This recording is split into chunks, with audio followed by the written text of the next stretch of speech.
So Viraj, तू मगाशी मला म्हणालास तू reels करतोस इंस्टाग्रामवर आणि सिनेमाचा कॅनव्हास हा पूर्णपणे वेगळा आहे, राईट? तुझा नेता गीता या चित्रपटाच्या सेटवरचा पहिला दिवस कसा होता? याच्या अगोदर मी म्हणजे रील्सच्या अगोदर पण मी सिनेमात कामं केली होती. म्हणजे असं नाही की मी पहिल्यांदाच करत होतो. मी सिरियल पण करत होतो, मी नाटक एकांकिका करत करत ह्या सगळ्या गोष्टी करत होतो. पहिला दिवस म्हणजे हे सगळे नवीन होते माझ्यासाठी. आणि सेटवर गेल्यानंतर जे कोणी ज्युनियर लोक असतील किंवा प्रोडक्शनचे लोक असतील ते येऊन माझ्यासोबत सेल्फी काढायचे, अरे फोटो वा. काढायचे. ते अगोदर म्हणजे होतंच माझ्या आयुष्यात, पण हे नवीन काय नव्हतं. पण हे बाकीच्यांना वाटत अरे काय बाबा काय आहे. मग त्यांनी माझं पेज पाहिलं, अरे बापरे हा हा आहे हा आहे. तसा माझा पहिला दिवस सुरू झाला.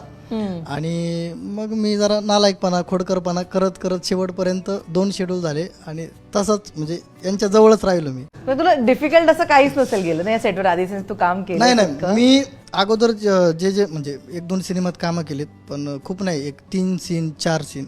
पण ह्या सिनेमात मी जवळपास खूप मोठं कॅरेक्टर आहे माझं. म्हणजे संध्याकाळी 6ला जर शूटिंग सुरू झालं तर दुसऱ्या दिवशी 7ला 8ला पॅकअप व्हायचं. तर तेवढ्या याच्यात मी एकटा काम करायचो.